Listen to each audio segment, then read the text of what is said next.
those resources are limited. And so we wanted to pick up where that gap starts. Hello and welcome back, everyone. Dr. Jim Hoven here, and it's time for another episode of the Ramos Law Difference Makers podcast. And if you've been listening to us for any amount of time, you know our whole goal, what we're inspired to do here, is to talk with people who are making a difference. It could be in any area of life. It could be anything from a business to social work to just recreation and fun, or to something that is affecting lives of a very specific group of people. And that is what we're doing today. Today, my guest is someone who has built something through personal pain that you're going to want to pay attention to, because I promise you that if this affects more people than you can imagine, and in this case, it's our children. And so today I have with me the amazing, I've had a chance to spend some time with her now, the amazing Rita Contreras. She is with Team Nathaniel. And when you hear her story, I know it's going to move you. You're going to want to share this with people. You're going to want to get involved in some way. So I don't want to give away any of her thunder, but I want to welcome Rita to the show, and we're going to get this rolling. So Rita, welcome to the podcast. Thank you very much for having me today. Yes, and I tell you, you and I have never met each other, but we have a lot of connections. Right. We were talking about it, people that we know, that you know, that we're involved with, and all this kind of thing. And I before we even ask one question, I ask one question of you. I want to tell you, your energy is just so calming, and it's so giving, and it's so full of generosity that I can tell why you are the perfect person to run Team Nathaniel. Thank you. I appreciate that. Absolutely. So let's talk a little bit about Team Nathaniel, what it is, the backstory that led you to create this powerful, incredibly important organization. Yeah, so Team Nathaniel was originally created as the support system for my son, Nathaniel Contreras, who was diagnosed in 2012 with osteosarcoma. So he began his battle against cancer at the age of 5, right 2 weeks shy of his 6th birthday. So it mostly is family and friends that came together to, surround Nathaniel with love and prayer and, support. And so that's how Team Nathaniel started. So Nathaniel was going through chemotherapy.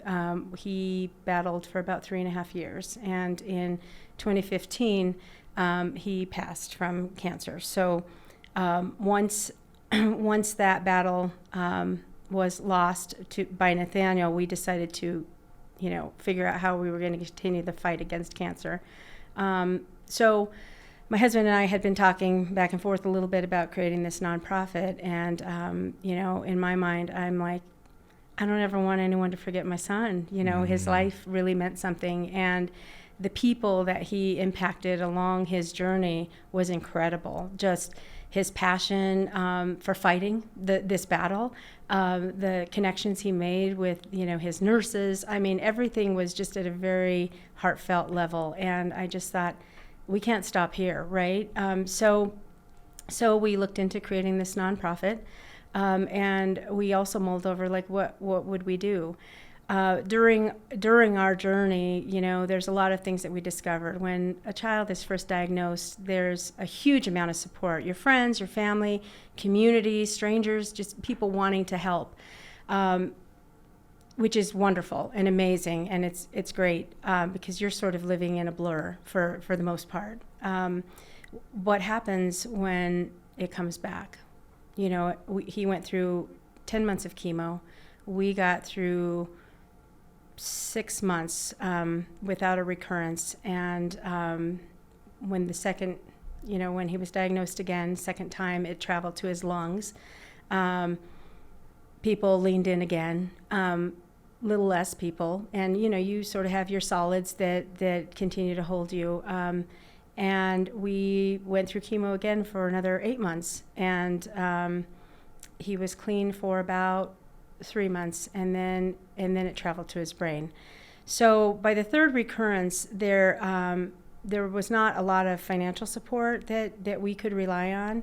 So that's where we saw the gap. So when we created Team Nathaniel as a nonprofit, we just decided that what we would do is fill in that gap. So one of the criteria of Team Nathaniel is 0 to 20, because we really want to target all the children, and started in Colorado. So they must be a Colorado resident, ages 0 to 20.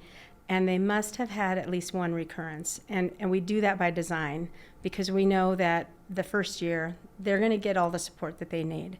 The second year, the third year, the fourth year and beyond, those resources are limited. And so we wanted to pick up where that gap starts. That's incredible. I want to, before we go further into your amazing group and what your process is, I want to put a little bit of time remembering Nathaniel, who he was as a little soul. Going through the website and just talking with you a little bit, I got a sense of him, but just so that I think the audience will get a true grasp of why you're doing this by understanding who this beautiful little soul is. You know, he still is a beautiful little soul. He's just in a different location. Indeed. But what was he like? Because reading the website last night, I was like, man, like, I want to hang out with this dude. He sounds so cool. You would have wanted to hang out with him. Trust me. It's amazing, his connection to adults. That was one thing. But, you know, since he was a baby, he was a builder. I always said he had an architect's mind, right? Like, he would literally take apart his toys and then put them back together. And so it was crazy to watch him, you know, and I'm talking when he was crawling, right? So by the time he discovered things like Legos, he would love taking stuff apart and putting them back together. So that was just kind of his mind. Smart kid, sharp. Now I'll tell you one story that was really interesting. You know, his kindergarten teacher said, you know, he's the only kid that can walk in and notice the new toys that we have in the classroom. Everybody else is just like, oh, you know, playing with stuff. But he would be like, what's that? That's new. And so she noticed that, right? Well, one year, he loved the Polar Express. So one year we bought the Polar Express train set, right? But we had to hide it from him. So we put it in the garage, behind bins in the garage. And so it was maybe November we did that. So I had to wait until Christmas time. But we were pulling into the garage about a week after I had it in there, and he gets out the car and he says, and he was probably 4. He says, what is that back there? That looks like a train. Is that? And I said, what are you talking about? And I'm moving stuff around. But he just had a really keen eye for catching things. Yeah, for differences. Right? And a lot of people described him as an old soul. So he just, when he went into things, he went in 100%. Like if he loved something, he wanted everything having to do with that one thing. You know, when he was younger, it was Thomas the Tank. It was, you know, Lightning McQueen. It was Transformers. So, and Transformers was a big part of his life, and Legos are a big part of his life, and we can talk about that later. But his passion was just when he honed in on things, that was it. He tunnel vision, right? Like so.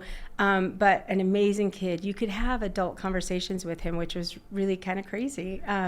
And even just at the age of 5, he was able to really just kind of see the world in a whole different way. And lots of adults did refer to him as an old soul because they could sit and chat with him. You know, his teachers would always tell me that too. You know, sometimes kids are playing and we'd just sit, you know, up against the wall and he'd have this philosophical conversation with them about anything. And he really took that into his, as he started navigating the journey of life with cancer, something that was, you know, and he probably didn't understand diagnosis and prognosis and all those kinds of things. Right. And, you know, I don't know what the doctors and you guys shared with him about his life expectancy, or if it was just, hey, we're going to go day by day. Don't worry what the future looks like. But he handled that, from what I can tell, in that same way, where he was still almost an inspiration and he was kind of a comforting factor along the way. Am I accurate in that? No, you're 100% accurate. In fact, you know, I will share this. I have not really shared this a lot with people, but I feel good sharing this here.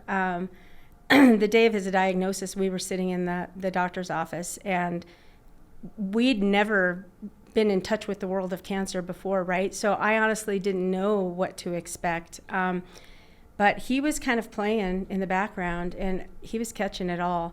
So as we're sitting there, you know, making the determination that we needed to go to Children's Hospital next, he stopped both my husband and I, and he comes up to both of us. Now, this is a 5-year-old kid, right? And he looks at us and he says, "Am I going to die?" And I can't even describe what that felt like. Yes. But for your child to ask you that question, it's like we were just both shocked. And I said, we are going to do everything we can to figure out how for that not to happen. I said, we need to wrap our heads around this and figure this out. I will tell you, from that moment on, he was 100% involved in everything that happened. He understood it.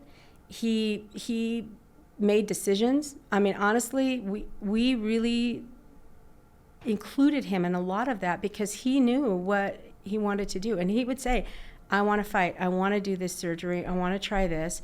And it was amazing. There were times that even I didn't notice. Sometimes if they brought in his medication, he would say things like, why is this pill looks different than what I've taken before? I would have never noticed that. And he would catch things like that. So he was just amazing. But also you would see him and not know that this kid had cancer. If you had not seen his prosthetic leg, you would not even know sometimes that he just didn't skip a beat, right? He'd get through surgery once he was through that healing process. Normal kid, doing all the same things, harassing his brothers, putting things on the highest shelf he possibly could so they wouldn't touch his toys. And he was very meticulous with his toys, trust me. He knew when something was missing. And we would test him often, and he would always take the bait. Wow.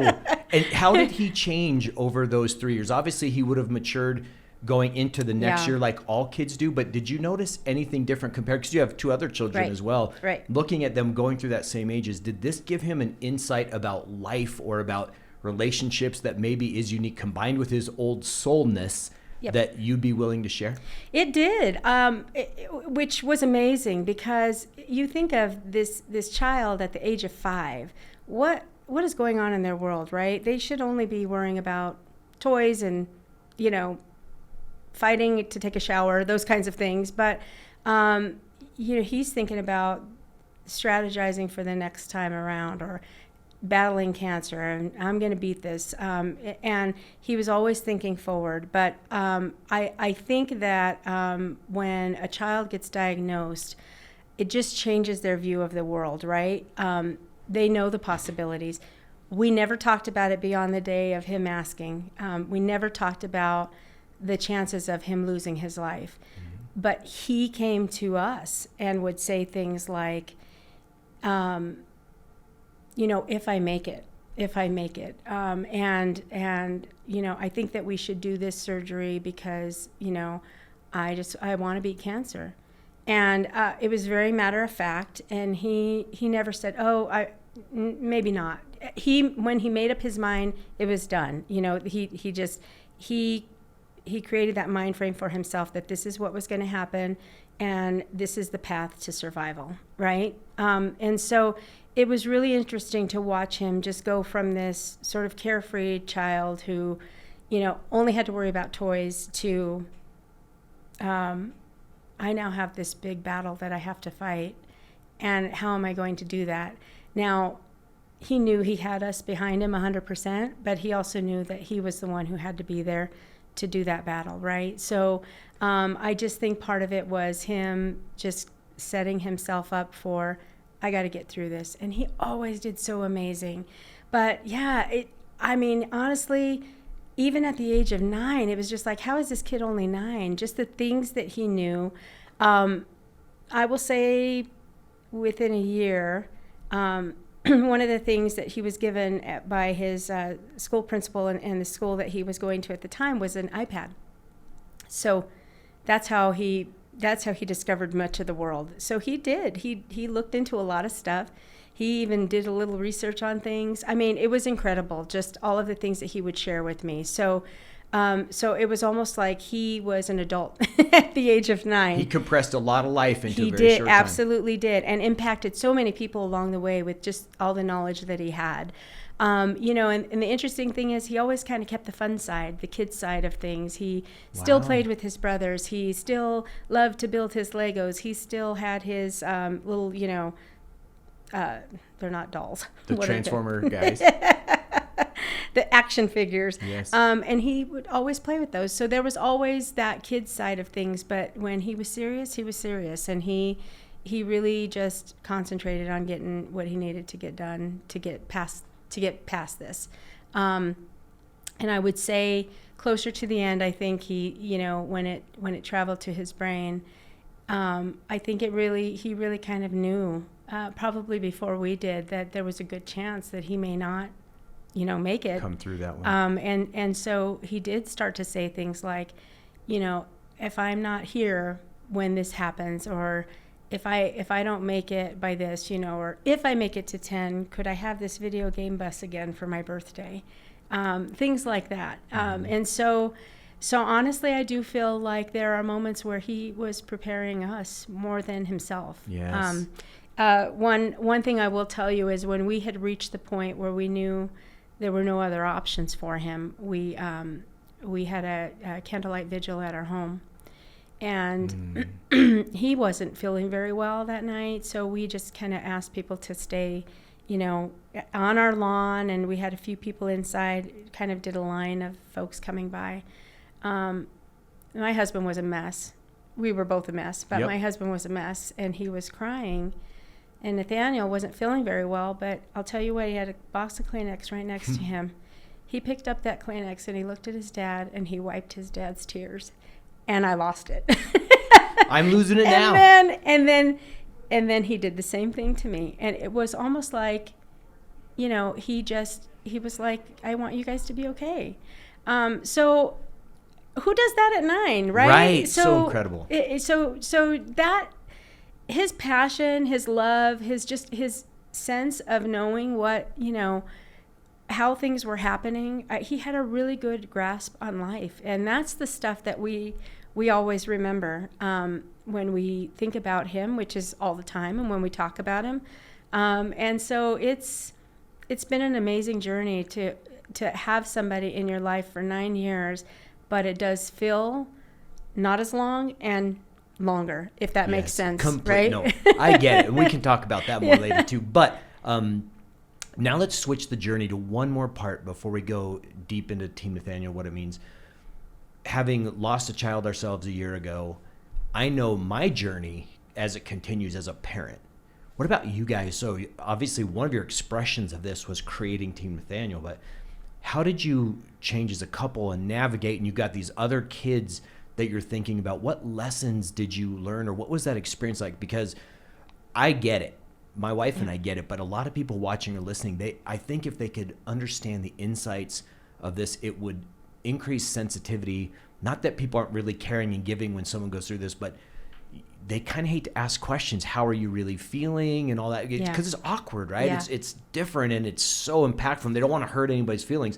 Could you just speak to how you guys, what you felt and how you went through the process up until the time that you started Team Nathaniel? Yeah, it's interesting. The first question that someone can ask you, who doesn't know you, maybe, I ran into this a lot, in my professional life mostly, is how many kids do you have? Yes. It's the craziest question. And it was sort of like, what do I say to that? I have 3 children. Yes. But, and so what I found is the way I respond is I have 3 boys, and, they are right now, they are 11, 14, and I have one in heaven who would be 17. Oh. And people either want to know more, or they're like, oh man, I'm sorry I asked, and that's on them. Listen, when you have children, all you want to do is talk about your kids, right?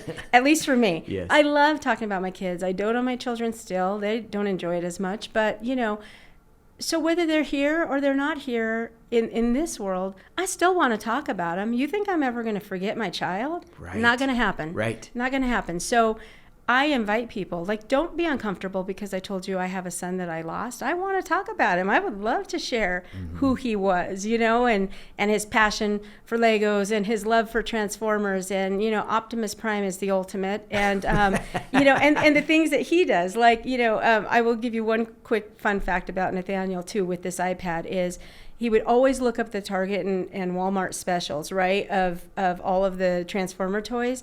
We always knew what was coming. We always knew what movies were going to be out because he was a trailer junkie.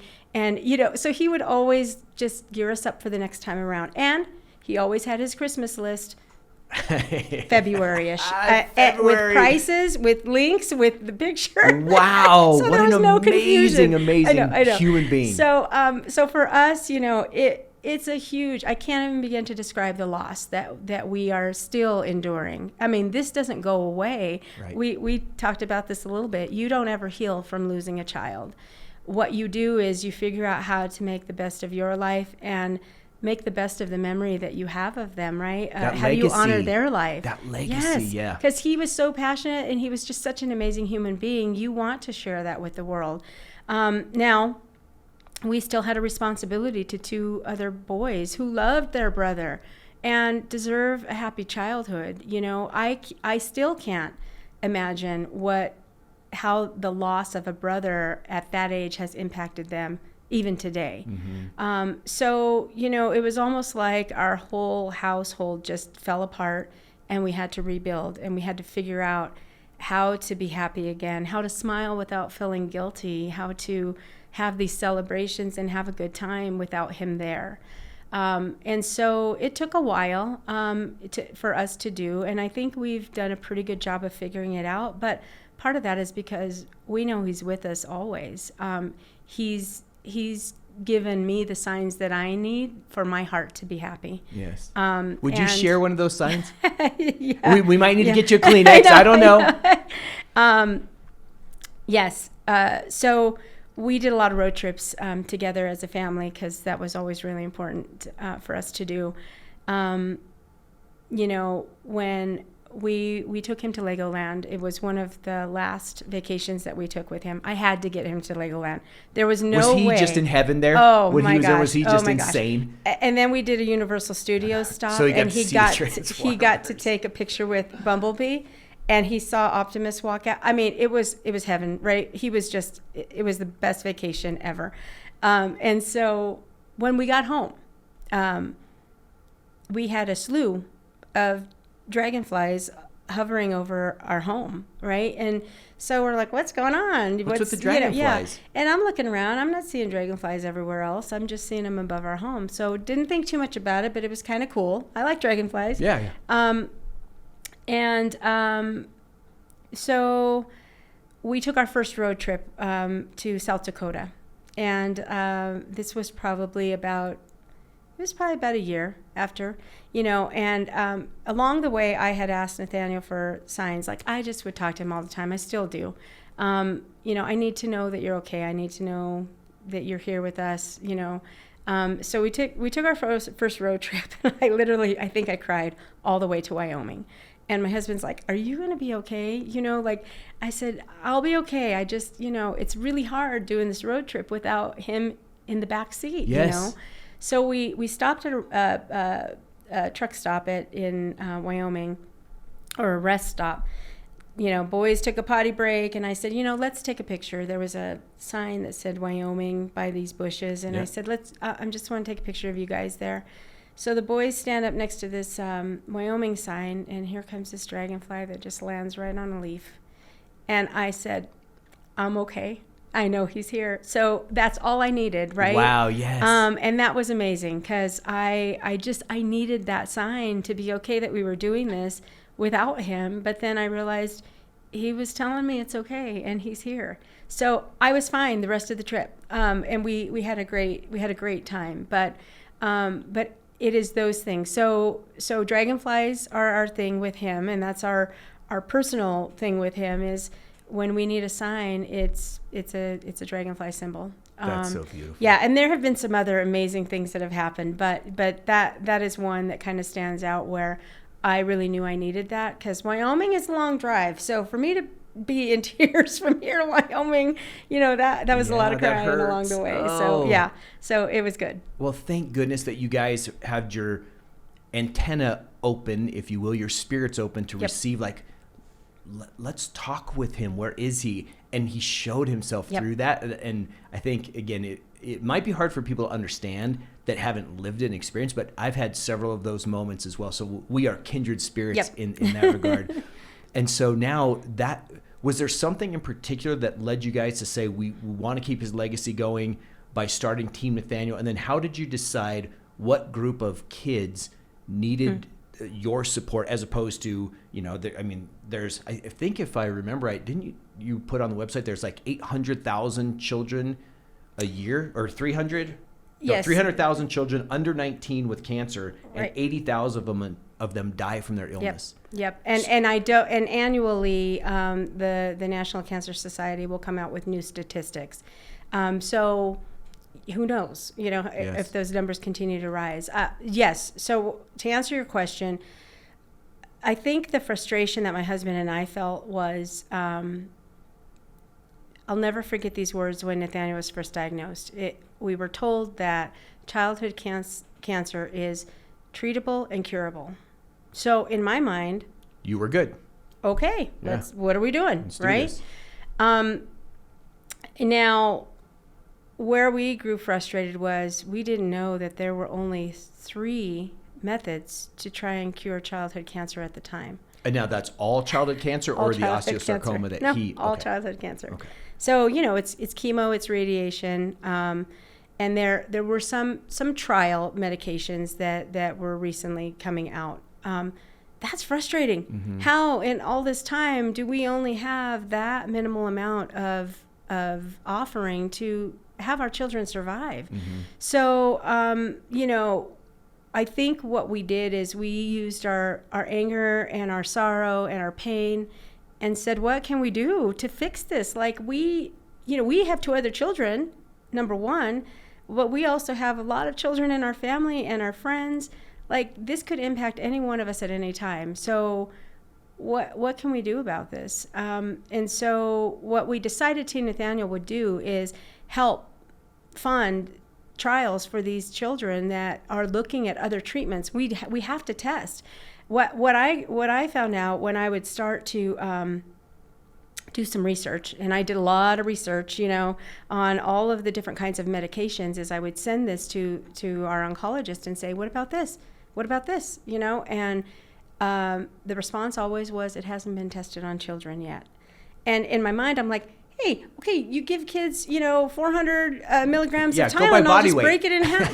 Can't we just do that? Yeah. It's not that simple, right? So, so that's where we saw the deficiency. That there's a gap there. We got to do something about this.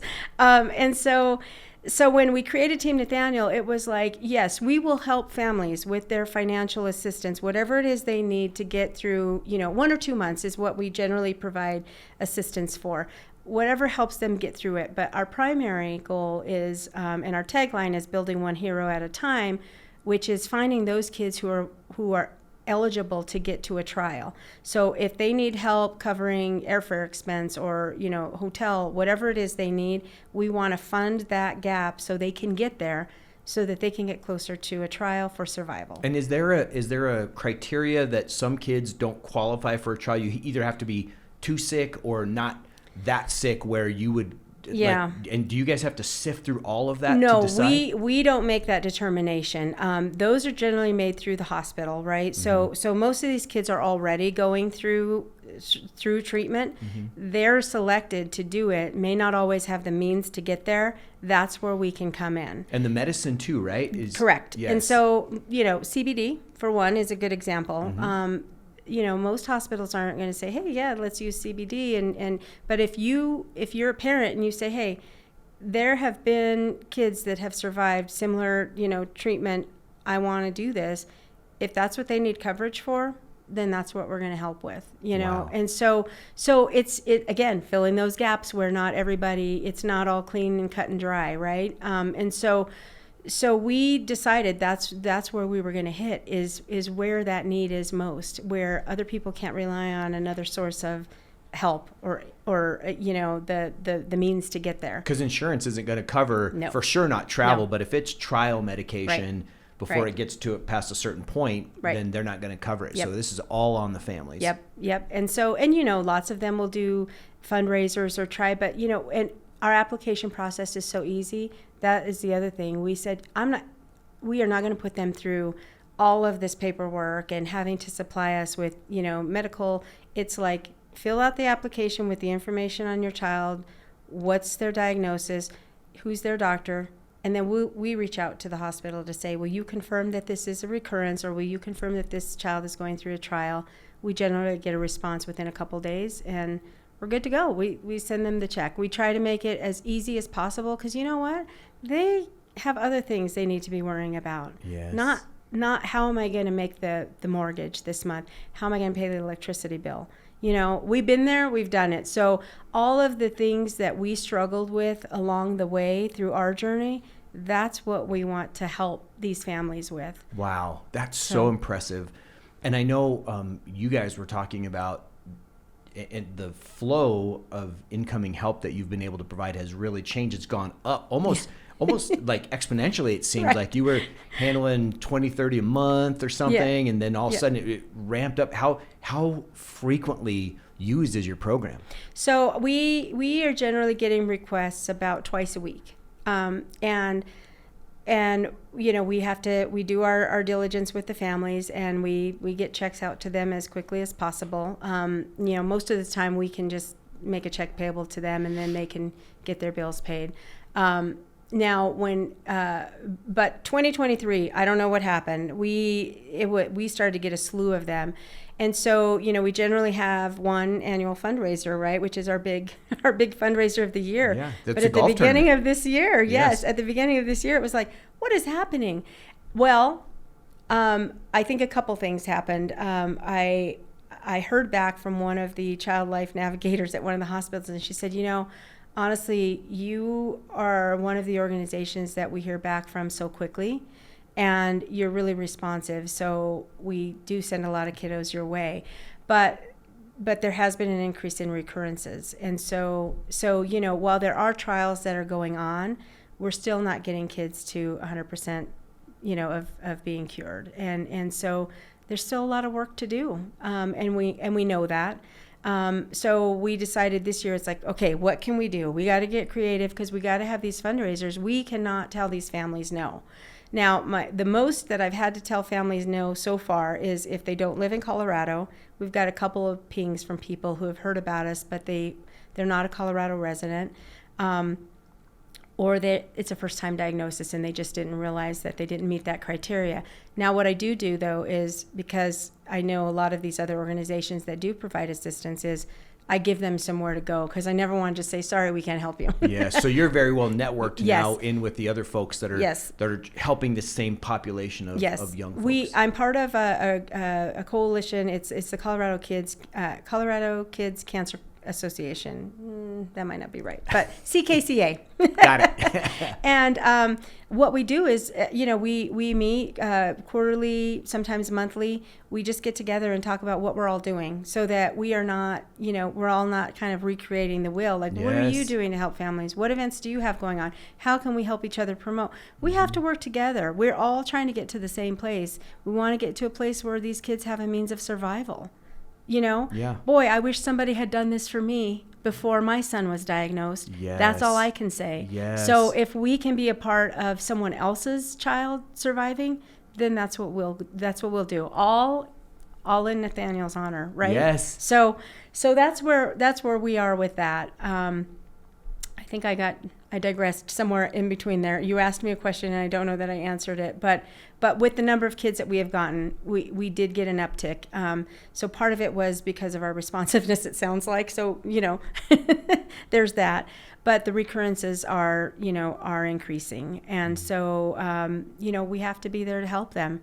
And we can't say no. We can't help you because we have no more money. Well, here's the funny thing. I was just thinking as you were talking, you've got to get feedback from these folks and their parents. So let's say a child needs help and they're getting funded they're accepted into a trial. They need some help either getting to the trial or medications. You guys provide that. Have you gotten feedback of things like, thank God you did that, because it gained our child either complete remission or got them another you've been in operation now since 2017/2018. Yep. It got us another 4 years. Do you get a lot of that? We've gotten some. And sad to say, there are many that did not make it when we first started. I think that was the most difficult part. Some of our board members were not prepared for. It was like, they were gung-ho, yes, let's do this. We want to make a difference. And then it was like, we just got wind that this child didn't make it. And I think, for us, it was not, we knew that there was that possibility. But to see some of our board members go, it's not working, but it is working. It is working. We just have to continue to plug along. Now we are more in touch with our families, and we want to, start bringing them in. Now, COVID had an impact on all of that, right? So like with our golf tournament, we want to be able to bring one of our families there just to be able to say, here I am, I'm surviving, and, thanks to Team Nathaniel, I'm still here. So we probably have had a handful that have kept in touch with us pretty regularly. And we do a check-in, with them just to make sure all is going well. So far so good on many of them. And the ones that we've lost along the way, I get it. And it wasn't for lack of trying. That's the thing. Absolutely. The big deal is if there's something that can be done, you guys are going to stand in the gap to do it. It doesn't mean you're going to win every time. Right. And in fact, you're in a more of a lose-win situation than a win-win, because you're starting from so far behind the 8 ball. Right. So right. the effort, as I see it, and the mission is saying, we're going to give you every chance for every day, knowing that, hey, we're going to win the lottery sometimes, but overall we're doing everything we can to make sure that you have every day you can. Right. Well, and it's interesting because it's hard not to get emotionally attached to your families, right? Oh my gosh. and you think, I know I shouldn't, bother them too much, or I shouldn't, but you have to.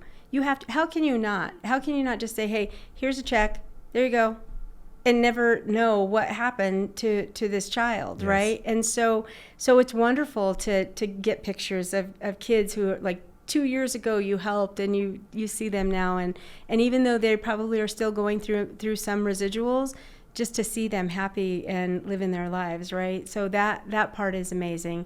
And you have to stay in touch with that piece, because that's what keeps us going, I think. Yes. And knowing that what we're doing is the right thing. Yes. So yeah. Well, you're in such exciting. a good role with it. I do want to talk about another part of the process that you do, which is helping kids enjoy their time in a hospital. And you do that through what was one of Nathaniel's favorite things, which you've talked about already, which is Lego. So I know you guys combine and you get a whole bunch of Lego together, and you go to different hospital settings, and then kids will come by in the oncology department. They'll pick these things up so that they can use them, right? Yes. I think that's brilliant, because healing happens through play. Healing happens as our vibrational energy raises.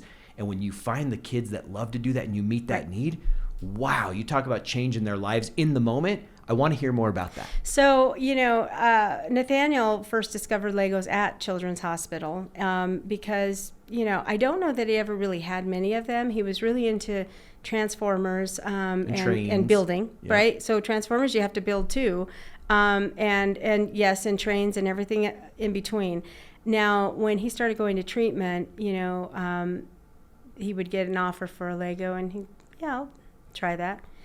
Came with directions, he'd build it, he was done. 300 pieces is nothing, once or twice, and then he's like, I need something more. So as soon as he would see the child life specialist, he'd be like, what do you got for me? And they knew. So they're like, okay, so his favorite things were like Batman. He liked to do Batman and Minecraft.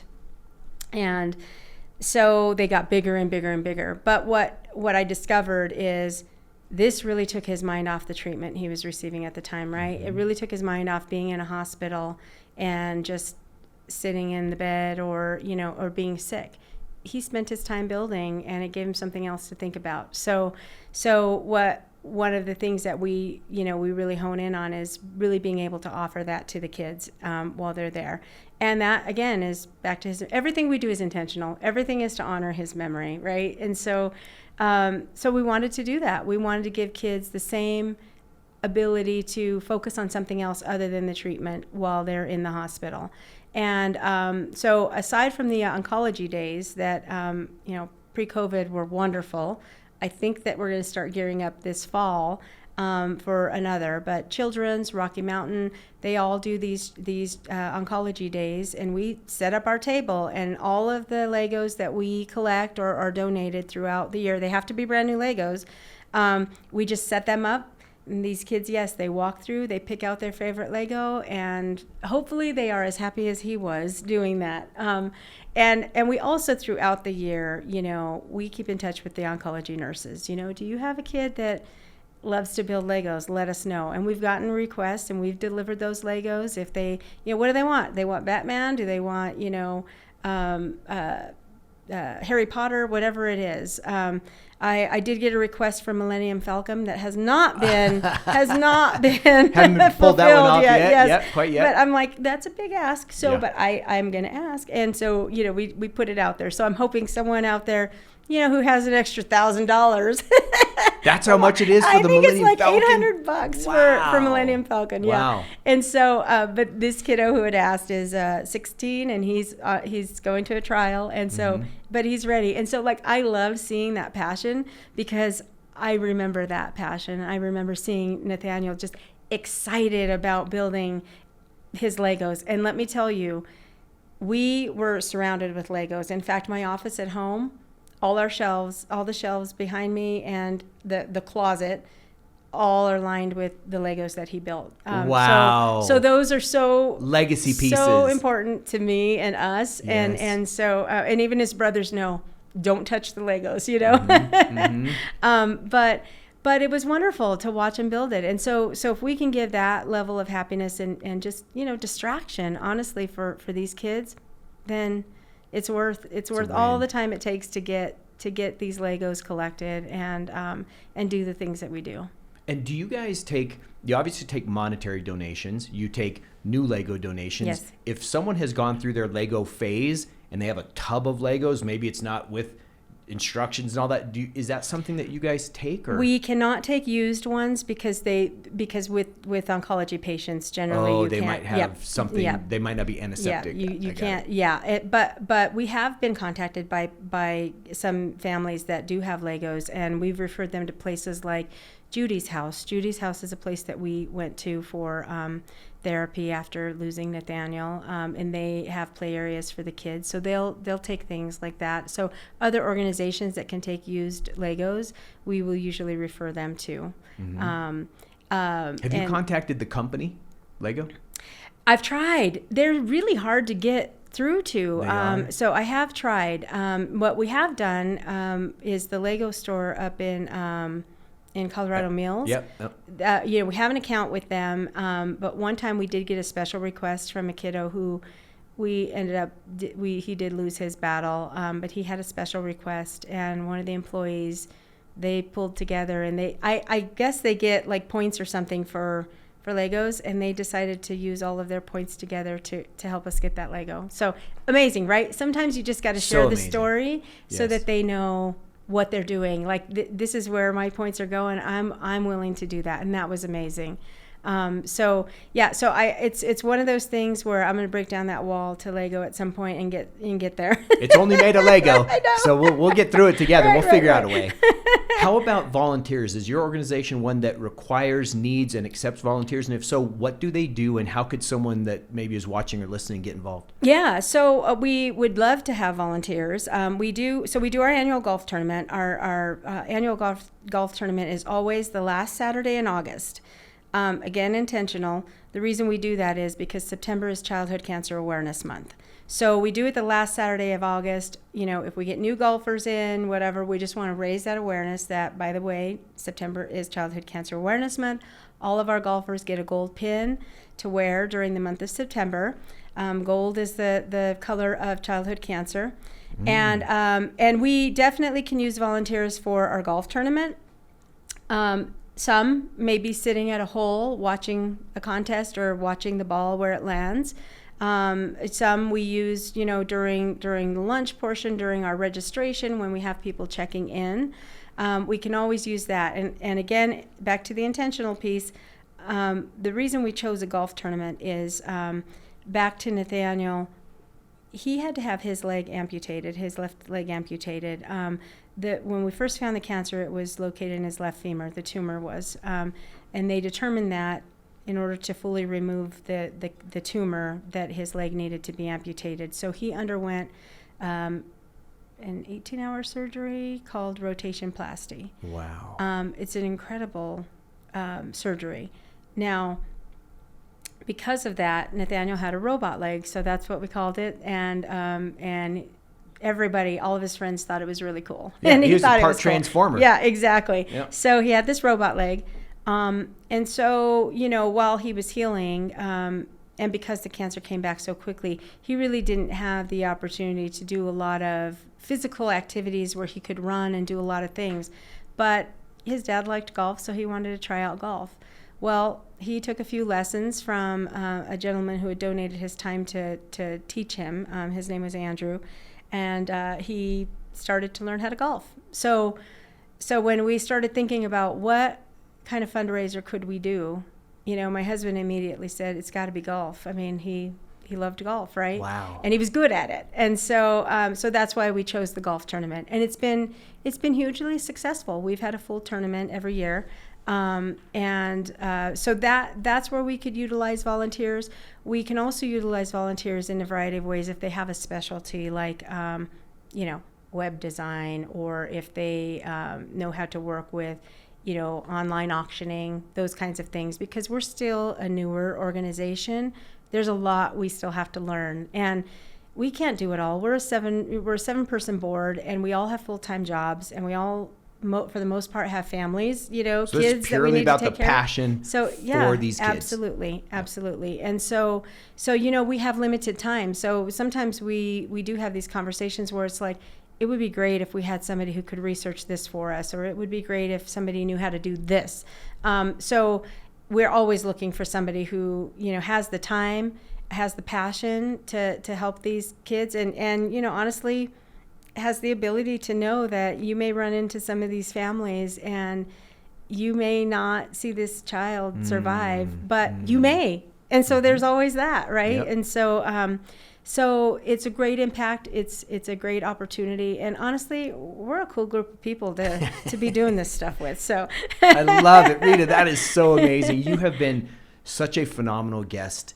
Would you share, if people wanted to get in touch with you, your organization, to donate money, to donate time? And I hope that if you're watching or listening to this, if this has moved your heart in any way, do something, right? Do something. So how would they reach you? So they can email heroes@teamnathaniel.org. They can go to the website. It's teamnathaniel.org. And they can find us on Facebook. And our Facebook is Team Nathaniel Cancer Fighting Hero. And any of those means, you can reach out. You can reach out to us. You can message us, and we'll get you connected, because we certainly can use it. And we welcome anybody who's willing to give of their time and just help us fight this cause. Fight against the cause. So I didn't say that right, did I? You said it perfectly. Fight. Just fight. Helping kids get better. So one last question for you. Yes. If you had one piece of advice that you've either learned, been given, or picked up along the way that has been foundational into who you've become and what you and your family are creating, would you mind sharing that with us so that we can incorporate it into our lives? Yes, I think the most important thing is, as a parent, your child. Ask questions. I would say, as they go on this journey, ask questions. The doctors do not know everything. You can be a helpful instrument in that journey for your child. I think a lot of parents don't realize that or know that. I didn't. I relied solely on everything they told me. And the second year, I was like, hold on a second. What about these things? What about these things? And so when you start to learn, they're learning too. Doctors know a lot, but they don't know everything. And so if you can help them be part of that learning process, do it. You know your kid. You know when your kid's not doing well. You know if you think that they would be able to handle this or handle that. Like, ask the questions, and don't be afraid to do that. You are your child's biggest advocate. So take advantage of that. Like, you have to be a part of that, and don't second guess yourself. That is brilliant. Rita, thank you. Thank you. We are so honored to be able to support you through Ramos Law at the golf tournament. I challenge all of you here that have the ability to do something and donate to these guys. We did. We believe in it, and we just feel that this is such a special and unique cause that, you know, it's worth getting behind. So we wish you the very best. You always have a friend in us, and we'll look forward to our relationship continue to develop. Thank you so much. Yes. Have a great day, Rita. You too. Thank you.